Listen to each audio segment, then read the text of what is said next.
दोस्तों, इंसान के दुनिया में आने से करोड़ों साल पहले एक बहुत बड़ा सितारा जमीन से टकराया था, जिसकी वजह से जमीन के कुछ टुकड़े अलग होकर जमीन की सीमा से बाहर चले गए और उनमें से एक बड़ा टुकड़ा भारी होने की वजह से जमीन की सीमा के अंदर ही रह गया, जिसे आज हम चांद कहते हैं, जो हमसे 3,85,000 किलोमीटर दूर है। दोस्तों, इस्लामी तालीमात के हिसाब से आज से 1400 साल पहले अल्लाह के आखिरी नबी हजरत मोहम्मद मुस्तफ़ा सल्लल्लाहु अलैहि वसल्लम ने उस चांद के 2 टुकड़े किए।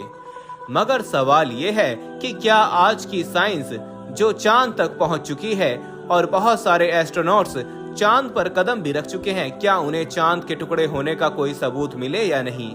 इसके जानने से पहले हमें ये जानना होगा कि चांद के टुकड़े होने का वाकया आखिर कैसे हुआ था। रिवायतों के हिसाब से हिजरत के 5 साल पहले कुरैश के कुछ लोग हुजूर पाक सल्लल्लाहु अलैहि वसल्लम के पास आए और कहा कि अगर वाकई आप अल्लाह के सच्चे नबी हैं तो हमें कुछ मौजज़ा दिखाइए। जिस पर नबी पाक सल्लल्लाहु अलैहि वसल्लम ने उनसे पूछा कि तुम लोग क्या देखना चाहते हो। लिहाजा उन लोगों ने सोचा कि क्यों ना मोहम्मद सल्लल्लाहु अलैहि वसल्लम से ऐसा काम करवाया जाए जो नामुमकिन हो। उन्होंने हुजूर से कहा कि मोहम्मद, उस चांद के 2 टुकड़े कर दो। नबी पाक सल्लल्लाहु अलैहि वसल्लम ने फरमाया, अगर ऐसा हो जाए तो क्या तुम लोग ईमान ले आओगे? वो लोग कहने लगे कि हाँ, हम ईमान ले आएंगे। हुजूर ने अल्लाह से दुआ मांगी और चांद की तरफ उंगली से इशारा किया। देखते ही देखते अचानक चांद फट पड़ा और उसके 2 टुकड़े हो गए। यहाँ तक कि चांद का एक टुकड़ा पहाड़ के उस तरफ और दूसरा टुकड़ा पहाड़ के इस तरफ था।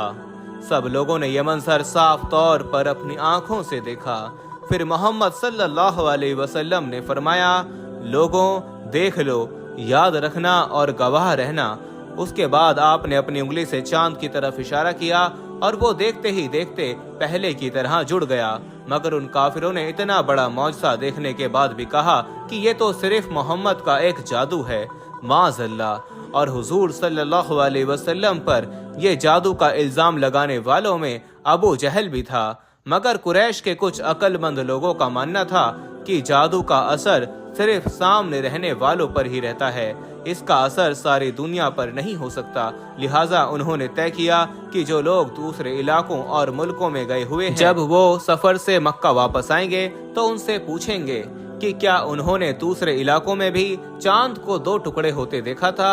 अगर उन्होंने गवाही दे दी तो मोहम्मद यकीनन सच्चे नबी हैं। लिहाजा जब काफिले वापस आए और उनसे पूछा गया तो उन्होंने कहा कि हाँ, हमने भी उस दिन चांद को 2 हिस्सों में बटे हुए देखा। लेकिन कुरैश के लोगों ने ये बात बनाकर कहा कि जादू असल में पूरे आसमान पर किया गया था, इसलिए जिसने भी चांद को जहां से भी देखा उन्होंने जादू ही देखा। खैर दोस्तों, इसके बाद कुछ ही लोग रसूल खुदा पर ईमान लाए और बाकी गुमराह ही रहे। और इन्हीं गुमराह लोगों की तरह बाद में आने वाले मुनकरीन और मुल्हदीन ने भी चांद के 2 टुकड़े होने के इस मौजज़े को झूठा साबित करने की बहुत कोशिश की और इस मौजज़े पर बहुत से सवाल किए, जिनमें यह कहा गया कि अगर चांद के 2 टुकड़े होने का ये मौजज़ा हकीकत में हुआ था तो उस वक्त चांद के टुकड़े होते हुए दूसरे शहरों और मुल्कों में दिखाई क्यों नहीं दिया। इस एतराज़ का एक जवाब तो हदीस मुबारका में ही मौजूद है कि जब काफिले वाले मक्का आए तो उन्होंने इस बात को माना कि उन्होंने चांद के टुकड़े होते हुए दूसरे इलाकों में भी देखा, जबकि वो लोग खुद मोहम्मद सल्लल्लाहु अलैहि वसल्लम के सख्त खिलाफ और दुश्मन थे। दूसरा ये कि कुछ इलाकों में चांद निकलता है तो उस वक्त दुनिया के दूसरे इलाकों में दिन का वक्त हो रहा होता है। इसी तरह आसमान में रोजाना तरह तरह की निशानियां जाहिर होती रहती हैं, जैसे रंग बिरंगे बादल, इंद्रधनुष, सितारों का टूटना और बादलों का छा जाना। लिहाजा उस वक्त चांद के टुकड़े होने का ये मौजज़ा उन्हीं लोगों को दिखाई दिया जो उस वक्त उन इलाकों में मौजूद थे जहां आसमान बिल्कुल साफ था और वो उस वक्त आसमान की तरफ देख रहे थे, जबकि दूसरे लोग उसे देख ना पाए। इसके बावजूद चांद के टुकड़े होने के इस मौजज़े को उस वक्त दुनिया के कई देशों ने देखा, जिनमें हिंदुस्तान का भी नाम आता है। जैसे इंडोनेशिया के एक इलाके मालाबार के बादशाह ने चांद को 2 टुकड़े होते हुए देखा था, जिसका नाम चक्रवर्ती फार्मस था, और उसने इस वाक्य को एक किताब में भी लिखवा दिया था। जिसके रिकॉर्ड आज भी मौजूद हैं। इसी तरह हिंदुस्तान के एक राजा चेरामन पेरुमल ने उस रात अपने महल से चांद के 2 टुकड़े होते देखा था और बाद में उन दोनों बादशाहों ने इस्लाम कबूल किया था। इसके अलावा हिंदुस्तान के अलवर के पुतलों में से एक ऐसा पुतला आज भी मौजूद है जिसके ऊपर ये बात लिखी हुई है कि इस पुतले को उस वक्त बनाया गया जिस वक्त चांद के 2 टुकड़े हुए थे। ये सारे वाकयात और इसकी डिटेल्स लंदन में मौजूद इंडियन ऑफिस लाइब्रेरी के पुराने आर्टिकल्स और डॉक्यूमेंट्स में आज भी मौजूद हैं। दूसरी तरफ आज के ज़माने के साइंटिस्ट रिसर्च करके जहां फैक्ट्स के जरिए इस्लाम की सच्चाई को आज भी साबित कर रहे हैं, वहीं चांद के टुकड़े होने का ये मौजज़ा भी 1400 साल बाद आज साइंटिफिक रिसर्च के जरिए साफ हो चुका है।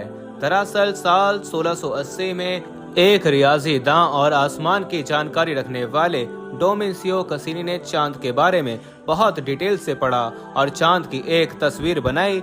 उसने इस तस्वीर में चांद के बीच एक लकीर बनाई थी, लेकिन वो खुद इस लाइन की हकीकत से अनजान था। दरअसल ये चांद के टुकड़े होने के मौजज़े का वो सबूत था जो पहली बार किसी गैर मुस्लिम साइंटिस्ट ने दुनिया के सामने पेश किया था। उसके 200 सालों बाद नासा ने चांद की तस्वीर जारी की और डोमेंसियो कसीनी की तस्वीर और नई तस्वीर को मिलाकर देखा गया तो दोनों में ये लकीर एक जैसी पाई गई। चुनाचे साइंटिस्ट और ज्यादा रिसर्च में लग गए कि ये चांद पर लकीर किस चीज की है। जैसा कि अल्लाह रब्बुल इज्जत ने फरमाया कि पता करो कि मेरी बनाई हुई चीजों में इसमें निशानियां हैं अकल वालों के लिए। लिहाजा ऐसा ही हुआ और जानकारी मिलती गई और साल 1969 में नासा ने जब अपोलो 10 मिशन भेजा तो उसमें बहुत करीब से चांद की तस्वीर खींची जिसमें साफ तौर पर उस लकीर को देखा जा सकता था जो बीते जमाने में चांद के 2 टुकड़े होने की खुली निशानी थी। साइंसदानों को पता चला कि चांद की सतह उस लकीर की तरफ सिमट रही है और चांद मुसलसल उस लाइन के गैप को भरने में लगा हुआ है। हाइपोथेसिस के मुताबिक बीते जमाने में एक बार चांद के अंदर कुछ कमी आ गई थी और चांद पर मौजूद वो लाइन उसी वक्त जाहिर हुआ था जब चांद 2 टुकड़ों में हुआ था, जिसे आज भी वो लकीर पूर्ण करने की कोशिश कर रही है। दरअसल दोस्तों, एस्ट्रोनॉट्स और साइंसदान इसकी हकीकत को जानते हुए भी इसे छुपाने की कोशिश कर रहे थे, क्योंकि अगर साइंटिस्ट चांद के टुकड़े होने का सबूत अगर दुनिया के सामने दिखा देंगे तो इस्लाम की सच्चाई साबित हो जाएगी और लोग तेजी से इस्लाम कबूल करने लगेंगे। इन सारी बातों से ये पता चलता है कि कुरान और हदीस जिस वाक्य का जिक्र आज से 1400 साल पहले कर रही थी वो बिल्कुल हक है, जिसे आज लाखों बिलियन डॉलर्स खर्च करके साबित किया गया। ये ना सिर्फ कुरान मजीद बल्कि आखिरी नबी हजरत मोहम्मद मुस्तफ़ा सल्लल्लाहु अलैहि वसल्लम की हक्कानियत की साफ दलील है। दोस्तों, क्या आप जानते हैं कि अल्लाह ताला ने आसमान और ज़मीन में किस दिन क्या पैदा किया? अगर नहीं जानते तो इस बारे में हजरत इमाम मुस्लिम रहमतुल्लाह अलैह ने सैयदना अबू हुरैरा रज़ियल्लाहु ताला अन्हु की रिवायत पेश की है।